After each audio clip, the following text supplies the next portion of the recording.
민수기를 묵상을 하고 있는데요. 민수기 묵상을 우리 교회 지금 커리큘럼 순서에 따라서 지금 하고 있는 이 상황 속에 제가 여러분의 마음이 그렇게 편치는 않을 수도 있겠다라는 좀 고민을 하게 됩니다. 저도 여러분과 함께 말씀 묵상 스케줄에 따라서 같이 말씀을 보고 또 그 전주에 있었던 말씀 중에서 일정한 한 본문을 가지고 주일에 설교하는 건 여러분 다 알고 계시죠? 이제 같이 묵상을 하는 가운데 민수기라는 책이 그렇게 쉽지가 않다라는 그런 생각이 들 거라는 거죠. 특별히 민수기의 그 전반부의 내용을 보면 굉장히 딱딱하죠. 똑같은 내용이 12번씩 반복되기도 하고 여러 가지 이 규례들에 대해서 정결케 하는 방법들에 대해서 레위인을 어떻게 세워야 되는지 이런 이야기들도 사실상 가득 차 있기 때문에 이제 이런 이야기를 읽으면서 나는 어떻게 은혜를 받아야 되지? 이제 여러분 그런 생각이 있을 거예요. 말씀을 읽을 때 내가 감동을 받기를 원하고 뭔가 교훈을 받기를 원하고 그걸 통해서 나의 삶에 도전을 받았으면 좋겠는데 이 본문을 내가 어떻게 소화를 해야 되는 거지? 라는 좀 어려움이 있을 거다라는 그런 생각을 하게 되는 거예요. 또 어떤 부분은 소위 사회법 같은 그런 내용들이 있어서 그 당시 사회의 그런 법에 의해서 사람들이 이제 칠이되었다면 그 내용이 좀 생소하기도 하고요. 또 우리의 어떤 상식이나 우리의 마인드를 가지고는 좀 이해하는 것이 어려운 부분도 있어서 이걸 어떻게 적용해야 되느냐, 오늘 나에게 도대체 여기서 내가 뭘 배우느냐 이런 고민을 좀 할 수 있다라는 것이죠. 여러분 제가 그냥 이렇게 말씀을 드리고 좀 넘어가고 싶어 이 부분은 뭐냐면 좀 큰 그림으로 보고 가시라라는 거고요. 성경은 동일하게 하나님의 성령의 그 영감으로 쓰여진 것은 맞지만 모든 성경의 부분이 동일하게 우리에게 느껴지는 건 아니에요. 이런 이야기를 하세요. 이 성경은 한 책이 아니라 도서관이다. 그죠? 이해가 되시죠? 라이브러리라는 거예요. 그러니까 여러 책이 함께 있는 도서관이다. 성경은. 그 도서관 안에는 어린아이 동화도 있고 어른들만 읽을 수 있는 그런 내용도 있을 수 있고 그 안에는 역사 기술도 있고 또 그 안에는 시도 있고 이런 여러 가지 종류의 글들이 있는 것처럼 성경은 그와 같기 때문에 읽는 사람에 따라서 그 어떤 내용 자체가 어떻게 받아들여지느냐가 항상 동일하지 않다라는 것입니다. 민수기를 읽으면서 우리가 받는 은혜와 요한복음을 읽으면서 받는 은혜가 똑같다고 기대하시면 이제 실망이 될 거예요. 예. 뭔가 이건 좀 지루하다라는 느낌이 있고 마치 내가 성경을 읽으면서 지루해야 하는 것은 죄가 아닐까라는 그런 좀 생각이 들 수도 있지만 괜찮습니다. 지루한 건 지루한 거예요. 저도 지루해요. 반복적인 걸 읽으면 이거 그냥 넘으면 안 되나? 이런 생각도 들고 그러니까 실제로 다르다라는 거고요. 그리고 그럼에도 불구하고 성경은 하나의 이 올게닉하게 아주 유기적으로 연결되어 있는 스토리 라인 속에 있어요. 이걸 이제 구원 역사다 이렇게 우리가 부르는데 그런 면에서는 하나로 통합되어 있기 때문에 이 전체 그림을 갖고 봐야 된다는 게 이제 굉장히 중요하고요.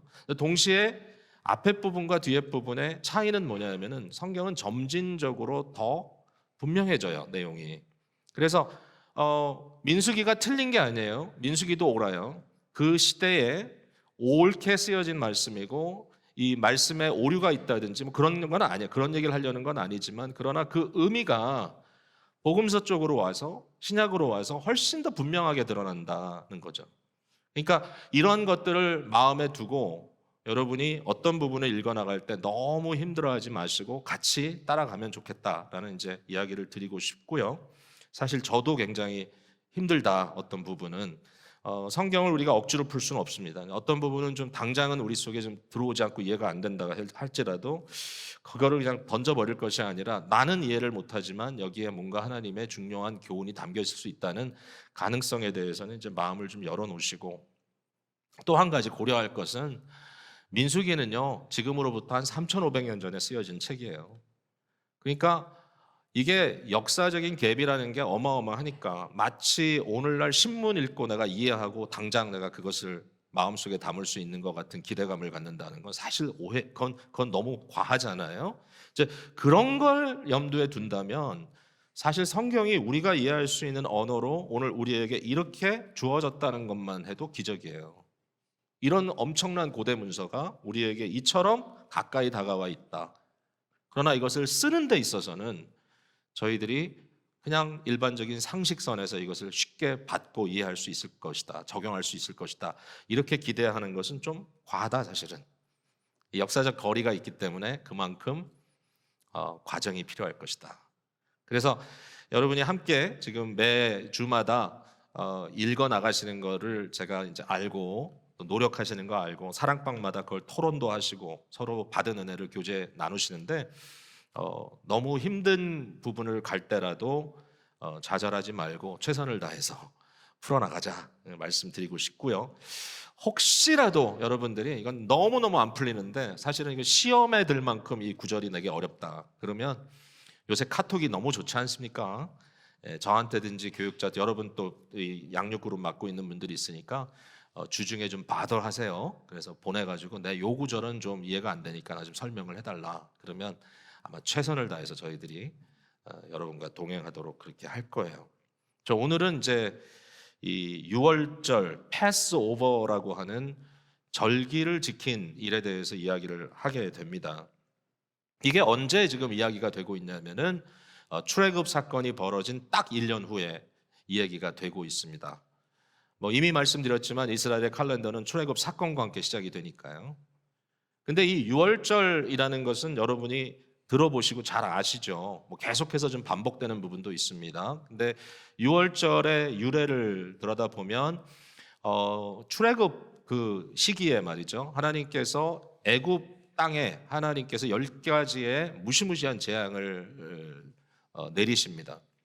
근데 이 재앙이라는 것이 그냥 하나님이 순간순간 생각나는 대로 주신 것이 아니라 말씀을 잘 살펴보면 하나님 이런 말씀하시거든요. 내가 애굽의 모든 신들을 심판하겠다 그럽니다. 출애굽기에 그런 말씀이 나오죠. 내가 애굽의 모든 신들을 심판하겠다.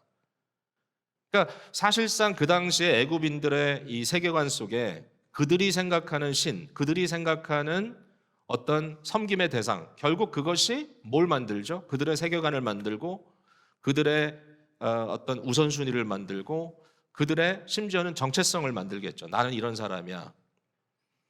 이 신들을 하나님께서 하나씩 하나씩 제거하는 작업을 하신 거예요. 10가지의 재앙을 통해서 이들이 도저히 감당할 수 없는 그러한 일들을 하나님께서 하심으로 하나님 뭐를 밝히시죠? 결국은 내가 여호와인 줄을 너희로 알게 하겠다.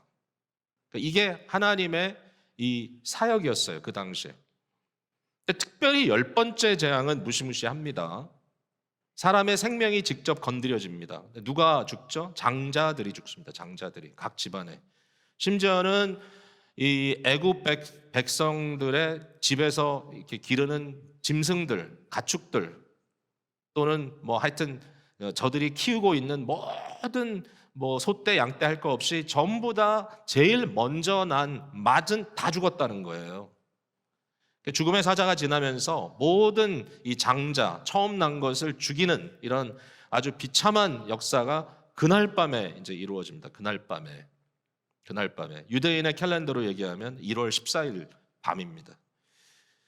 이 무시무시한 밤에 죽음의 사자가 애굽 땅을 지나갈 때 하나님께서 이 과정 속에서 모두를 다 쓸어버린 건 아니죠. 그때 하나님의 의도는 뭐냐면은 이스라엘 백성들이 내가 너희를 특별하게 구별해낸다는 것을 보여주겠다라는 거였어요. 그러니까 이스라엘 백성들은 어떻게 이 저주의 밤을 피해갈 수 있겠는가? 이스라엘 백성들이 어떻게 이 저주의 밤을 모면할 수 있겠는가? 여기에 하나님께서 모세를 통하여 가르쳐 주신 내용이 있죠. 너무나 잘 아시는 겁니다. 자, 14일 밤에 죽음의 사자가 지나가는데 그것보다 4 days, 4일 앞에 무슨 일이 벌어지죠? 양을 취하라 그랬습니다. 너희가 가지고 있는 양 중에 흠없는 양, 어린 양을 취하라. 가장 이쁜 양, 가장 흠없는 양을 선택해서 그걸 이제 점 찍어 놓죠. 그리고 그 양을 그 기간 동안에 마치 가족처럼 함께 지내도록 그렇게 명령을 하셨어요. 이렇게 함께 가까이 지내던 양을 바로 14일 해질 무렵에 잡습니다. 그죠? 그 양의 피를 받아서 문틀에다가 바르죠. 그리고 그 양의 고기는 어떻게 하라 그랬죠? 뼈를 꺾지 말고 그렇게 하면서도 그 안에 있는 고기 다 먹으라 그랬습니다. 내장까지 구워 먹으라 그랬습니다. 삶아 먹는 것도 아니고 다른 방식으로 먹는 게 아니라 집 안에 불을 피워가지고 그 불 위에 구워서 먹습니다. 이건 제단 위에 제물을 드린다는 심볼이죠. 근데 그것을 먹는 것, 사실은 엄밀히 따지면 제물을 먹을 수 있는 것은 제사장들밖에는 안 되는데 그 당시에 이 과정을 통해서 온 이스라엘 백성들이 제사장의 백성으로 부름받는 굉장히 중요한 그 순간을 맞이하게 되는 겁니다. 한 집이 다 먹을 수가 없으면 두 집, 세 집이 합쳐서 먹어라. 먹다가 남는 것이 있으면 절대로 남기지 말고 또는 그 남은 것을 쓰레기처럼 버리지 말고 모든 것을 그 불위에서 완벽하게 소화시켜라. 먹어서 소화시키든지 태워서 소화시키든지. 그래서 완전히 없애는 것이 바로 유월절 어린 양의 역할이었습니다. 다 없어져야 됩니다. 다 없어져야 됩니다. 먹어지든지. 이러한 일이 벌어지고 있습니다. 그날 밤에. 여기저기서 비명소리가 들립니다. 여러분 상상할 수 있습니까? 앞집 옆집 할 것 없이 아이가 죽습니다. 그 비명소리를 들으면서 이스라엘의 백성들은 자기 집에 문을 꼭 닫고 들어 앉아서 벌벌 떨면서 구워진 양을 먹는데 그 먹을 때 그냥 양만 먹는 게 아니라 맛있게 소금 찍어 먹는 게 아니라 쓴 풀, 쓴 나물 그리고 무교병이죠. 그러니까 누룩이 들어가지 않은 맛없는 그러한 딱딱한 빵을 거기에 함께 먹으면서 그 밤을 지내는 겁니다. 하나님께서 이렇게 얘기했어요. 너희들은 옷을 다 입고 허리띠를 띠고 신발을 신고 지팡이를 잡고 무슨 얘기입니까? 여행 떠날 준비를 완벽하게 한 상태에서 그날 밤을 보내라. 온 가족이. 사실상 그 밤이 지난 이후에 애굽 사람들은 어떻게 하죠? 이스라엘 사람들에게 등을 밀어 내보냅니다. 너희는 더 이상 여기서는 안 될 존재들이구나. 빨리 떠나라. 너희가 떠나지 않으면 우리가 다 죽겠구나. 결국은 출애굽 사건의 그 그랜드 엑소더스, 그 대출애굽의 해프닝이 바로 이날 이후에 벌어지게 되는 거죠. 왜 패스오버냐? 말 그대로 유월이죠. 지나가는 겁니다. 죽음의 사자가 그 문틀에 말려져 있는 어린 양의 피를 보고 이스라엘 백성들의 집은 그냥 패스오버했다. 그래서 패스오버가 된 것입니다. 오늘날 아마 미국에 살고 있는 이세권 우리 젊은이들은 패스오버가 잘 뭔지 몰라도 있다는 거는 많이 알 겁니다. 우리가 살고 있는 지역에 유대인들 자녀들이 많이 살고 있기 때문에 그들도 패스오버를 지냅니다. 지금도 약간 방식은 다르지만 그러나 절기는 같아요. 많은 유대인들이 사실은 종교적이지 않습니다. 굉장히 세속적인 유대인들은 많기 때문에 그러나 그들은 마치 그냥 내셔널 할리데이처럼 절기처럼 페스티벌로 지킵니다. 여전히 유월절을 종교적인 의미로 이해하고 이것에 대해서 어떤 자신들이 구원받은 날로 기억하는 그러한 일들이 벌어지고 있는 것도 사실인데 어쨌든 이 유월절이라고 하는 것이 오늘날 저와 여러분에게 무슨 의미가 있느냐? 되게 이제 중요한 질문이겠죠. 유월절을 기념하여 지키라 그랬어요. 여호와의 절기를 삼으라. 영원한 규례로 대대로 지켜라. 너희뿐만 아니라 제너레이션이 바뀐다 할지라도 이것은 지켜라. 오늘 본문은 뭐냐면은 이 지킴의 첫 번째 케이스입니다. 딱 1년이 지난 후에 유월절이라는 절기를 너희들이 이제 기억하며 지키는 겁니다. 그렇죠? 이 순간에는 죽음의 사자가 지나가고 있는 것도 아니고 애굽인들 사이에 저들이 살고 있는 것도 아니죠. 이제 그들은 해방된 백성으로 시내 광야에서 하나님의 그 임재 앞에 서 있습니다. 근데 딱 1년이 되는 그날 그들은 유월절을 회상하면서 유월절의 그 비극적인 그 사건을 회상하면서 그러나 애굽에는 비극이지만 자기들에게는 실제로 구원이 성취된 그날을 기억하면서 그들은 패스오버 이 유월절의 양을 잡아먹었다는 것입니다. 이것을 지키라라는 얘기입니다. 자, 오늘 그 말씀을 보면 이제 우리가 두 가지를 크게 이제 짚을 수 있는데 첫 번째는 유월절을 기념하여 지키라는 것이고요. 그냥 지키라는 얘기고 두 번째는 이것을 지킬 때 각자 알아서 자기 식대로 지키는 것이 아니라 공동체로 한 마음으로 지키라는 것입니다. 이 두 가지의 의미를 생각해 보면 좋겠어요. 자, 유월절을 기념하라 했습니다. 첫 번째로 뭐 계속 말씀드리는 거죠. 하나님께서 이스라엘을 애굽 백성들 사이에서 구별해 내신 밤이다. 이 구별해냈다는 것, 구별해냈다는 것. 출애굽기 11장 7절 말씀입니다. 여호와께서 애굽 사람과 이스라엘 사람을 구별하는 줄을 너희가 알리라 그랬습니다. 너희가. 여기 너희는 이스라엘 백성이죠. 애굽 백성들이 아는 것 정도가 아니라 너희가 알아야 된다. 뭘 알아야 되는 거죠? 우리는 다르구나. 우리가 애굽이라는 이 거대한 나라에서 그 주민들과 똑같이 살아가고 싶었고, 또 거기에 더군다나 여러 해가 지나가면서 이스라엘 사람들, 소위 히브리인들이 종의 계급으로 떨어졌을 때 그들은 애굽 사람의 평민 정도 수준으로 살아가는 게 꿈이었을 수 있단 말이죠. 나는 애굽인들처럼 살고 싶어. 나는 여기서 이렇게 종처럼 이렇게 비참하게 사는 게 아니라 그냥 애굽인들 수준으로 살고 싶다라고 생각했을 때 하나님은 출애굽 사건을 통해서 너희는 애굽인이 아니야라고 못을 박으신 것이죠. 이 패스오버 사건, 유월절 사건을 통해서 하나님은 이스라엘 백성들에게 중요한 어젠다를 갖고 계셨습니다. 그게 뭐죠? 내가 너희를 애굽 백성과 구별하겠다. 애굽 백성이 겪는 이 심판을 너희들은 모면하게 하겠다. 너희는 다르다는 것을 내가 너희에게 가르치겠다. 선민이라는 의식이 여기서 나오는 거죠. 선민. 나는 선택받은 백성이야. 나는 특별히 빼어나온 백성이야. 하나님이 나를 특별히 구별해냈어. 여기서 이제 뭐가 나오죠? 여기서 나오는 중요한 가치는 정체성입니다. 정체성. 내가 누구냐? 내가 누구냐?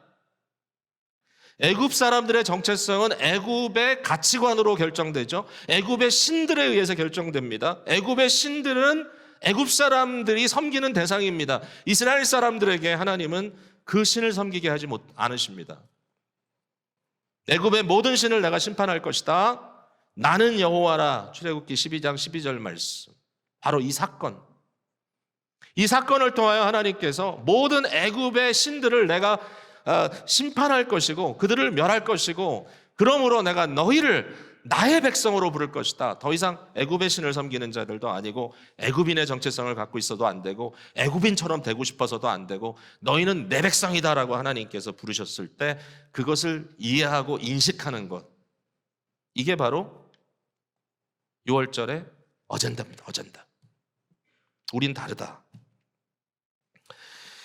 바울 사도가 우리 성도들에게도 동일한 말씀을 주시는데요.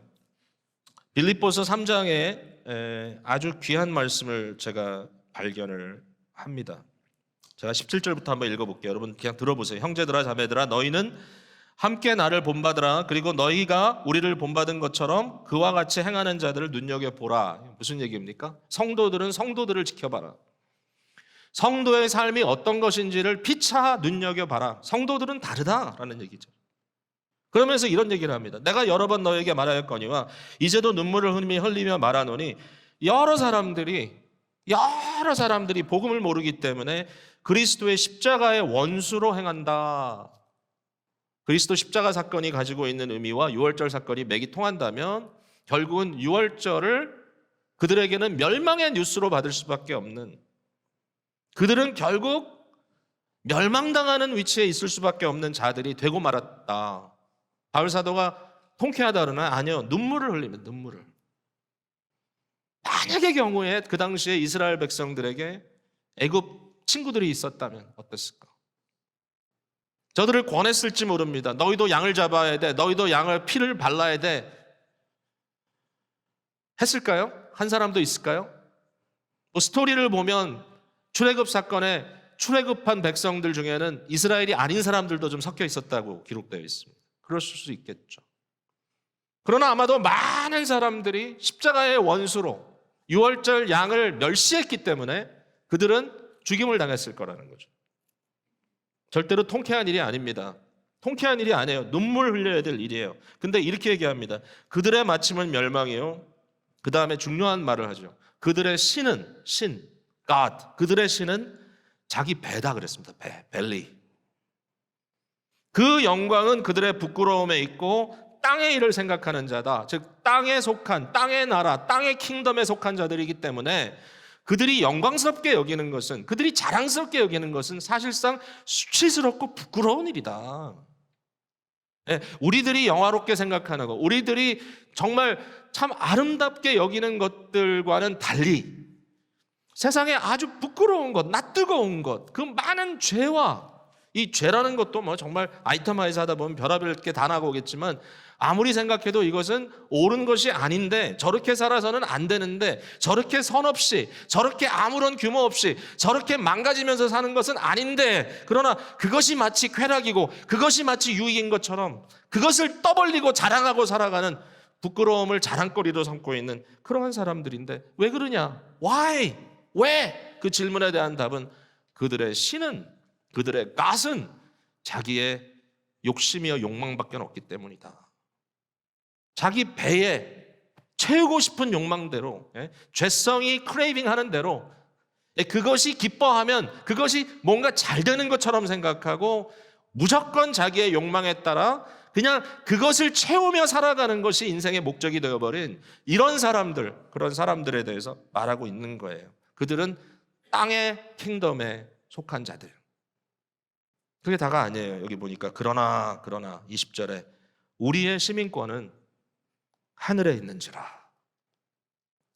저와 여러분의 belonging, 우리의 정체성은 어디 있다고요? 하나님 나라에 있다.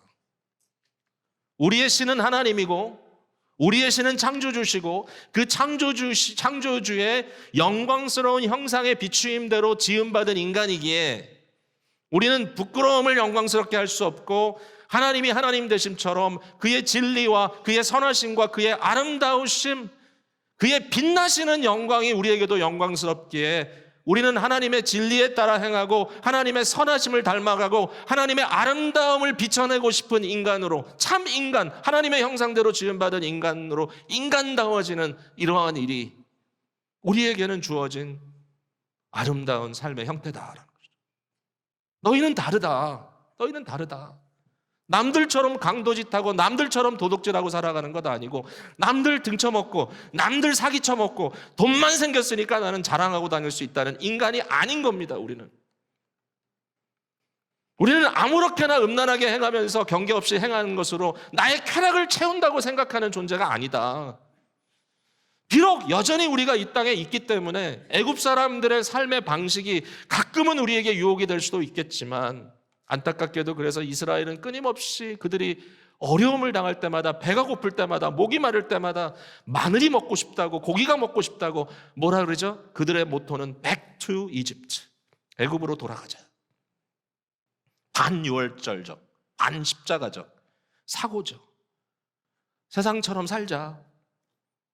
우리가 달라서 뭐하냐, 고생스러운데. 하나님이 끊임없이 얘기하는 거예요. 너희는 다르다. 유월절을 기념하라. 너희가 그들과 구별되었던 그 순간을 잊지 마라. 너희의 시민권은 하늘에 있다.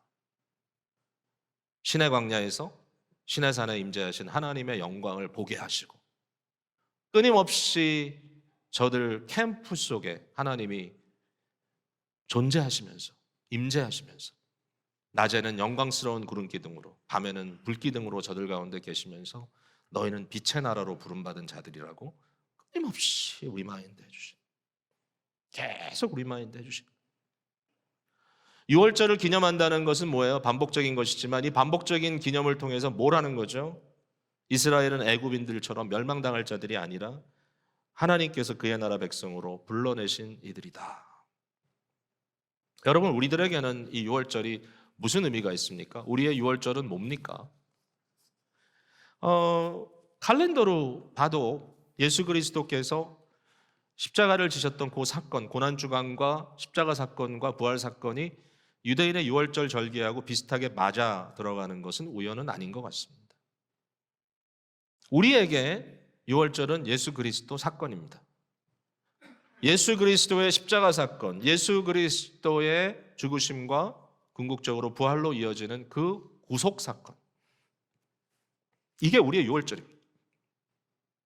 예수님 사건이 뭐죠? 한마디로 예수 그리스도가 6월절 어린 양이 되어서 십자가에서 그의 피를 다 흘려주시고, 십자가에서 흘리신 그리스도의 피가 우리의 삶의 문틀에 발릴 때 여러분 한 사람, 여러분의 가정, 우리 교회에 이 피가 효력을 발휘할 때 죽음의 사자가 지나갈 수밖에 없는, 여러분을 건들 수 없는, 궁극적으로 멸망으로 여러분을 데리고 갈 수 없는, 하나님께 구원받은 자라, 영광스러운 자녀라, 의롭다 칭함받은 사람으로 세워지도록 하는 그 일, 바로 예수 그리스도의 십자가에 흘려주신 보혈의 피일 뿐만 아니라 예수님의 몸은 처절하게 찢기시고 나무에 매달린 채로 하나님의 무서운 진노의 불에 의해서 타들어가셨죠.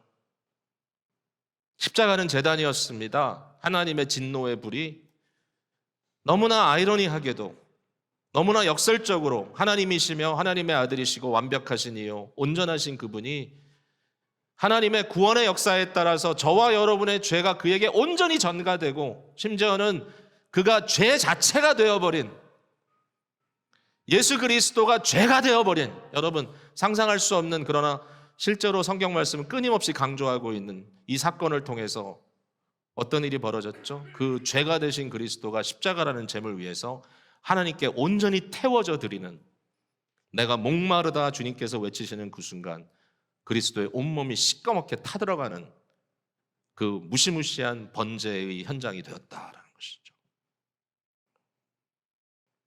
바로 그 사건, 그리스도에게는 저주의 밤이 되었고 그를 통하여 구원받은 우리들에게는 유월절의 밤이 된 것입니다.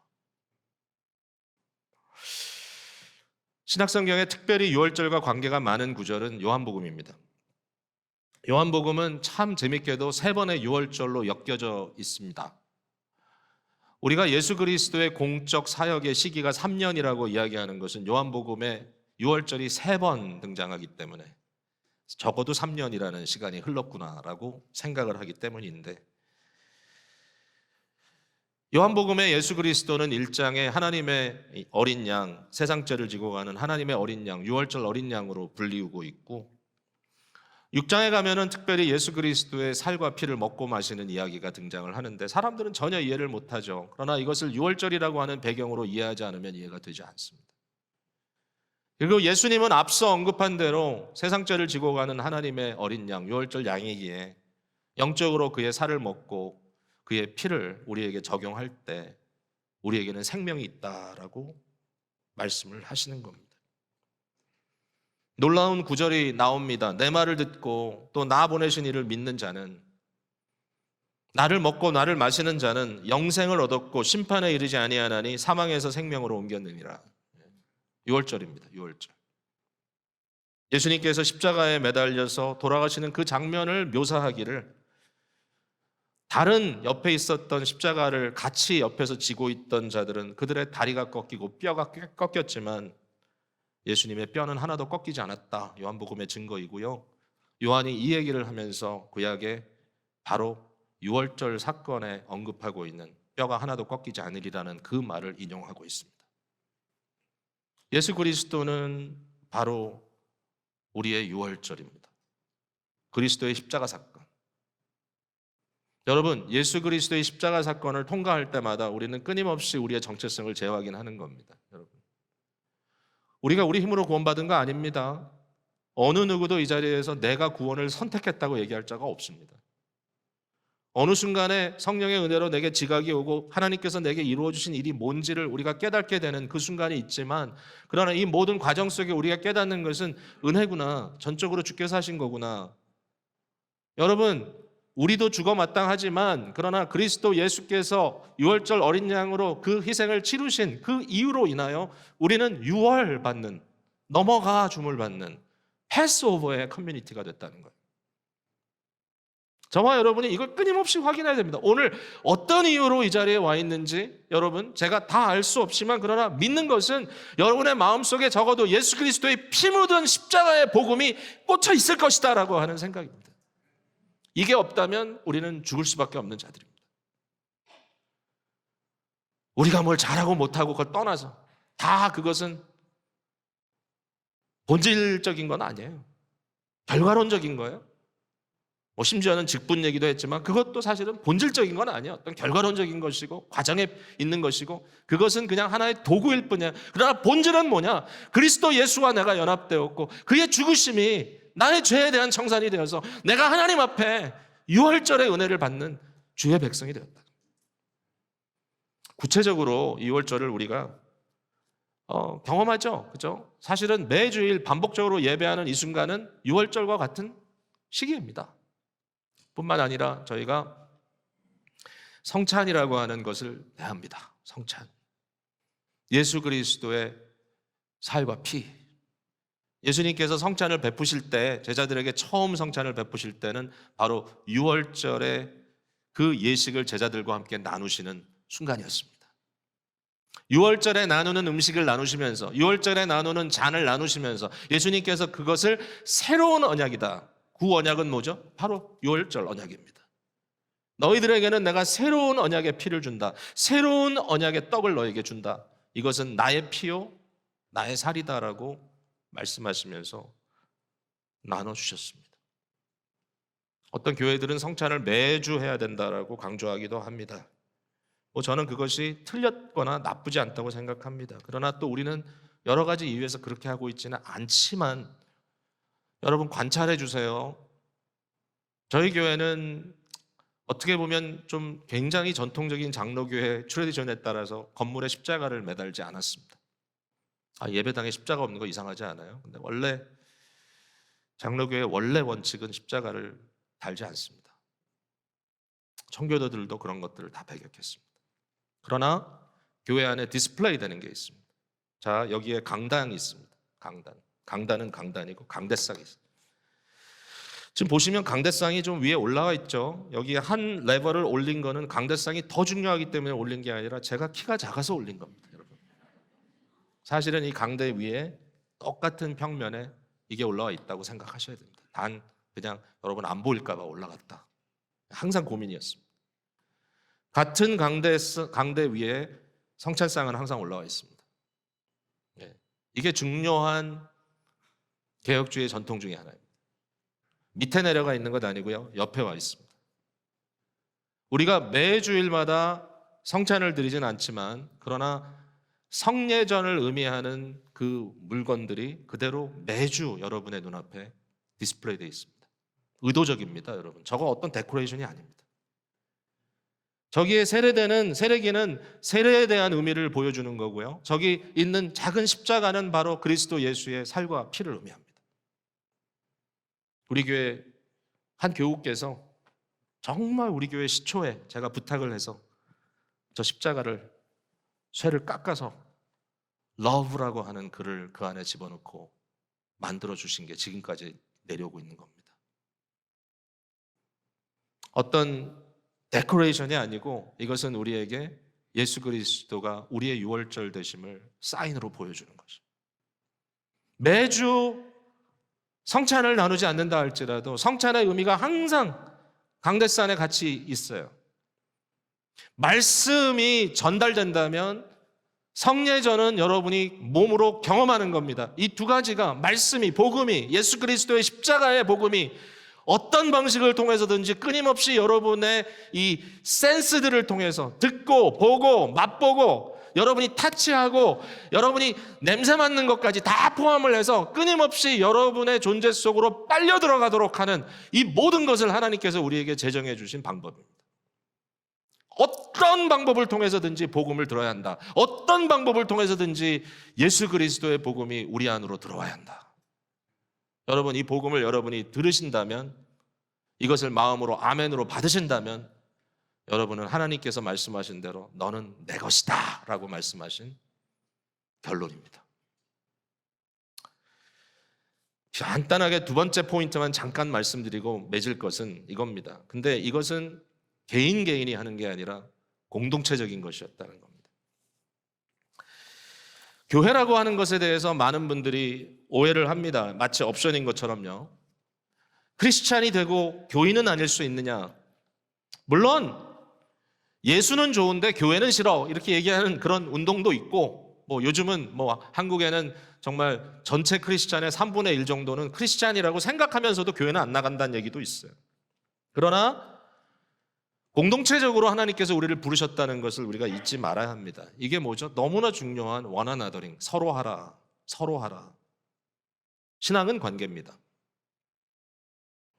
유월절을 그 정한 날짜에 정한 기일에 지켜라. 첫째 달 14일 해질 무렵 함께 그 순간에 모든 이스라엘이, 여러분 200만이 되는 그 수많은 이스라엘이 그 동시에 양을 잡고 그 양의 울음소리를 듣고 그 동시에 양을 굽는 연기가 그 안에서 피어오르고 동시에 그 밤을 함께 지냈을 때 어떤 임팩트가 있을까요, 여러분?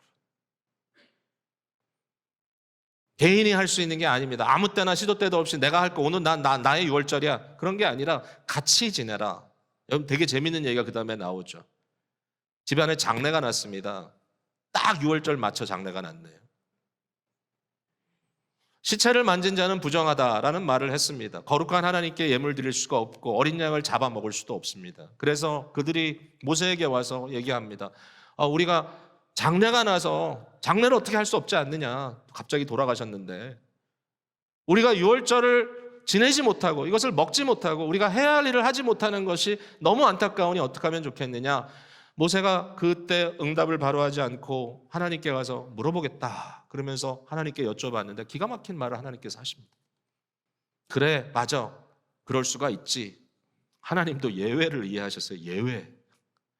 그리고 그것마저도 그러면 뭐 아무 때나 형편되는 대로 해가 아니라 두 번째 달 14일 해질 무렵에 예외적으로 남아있는 모든 사람들이 그날 해라.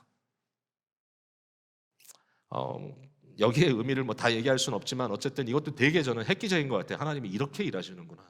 근데 참 이게 재밌는 게 이스라엘의 역사에 이 6월절, 원래 6월절이 있고요. 소위 말하는 늦은 6월절이 있어요. 그게 뭐냐면 바로 이 한 달 후 6월절.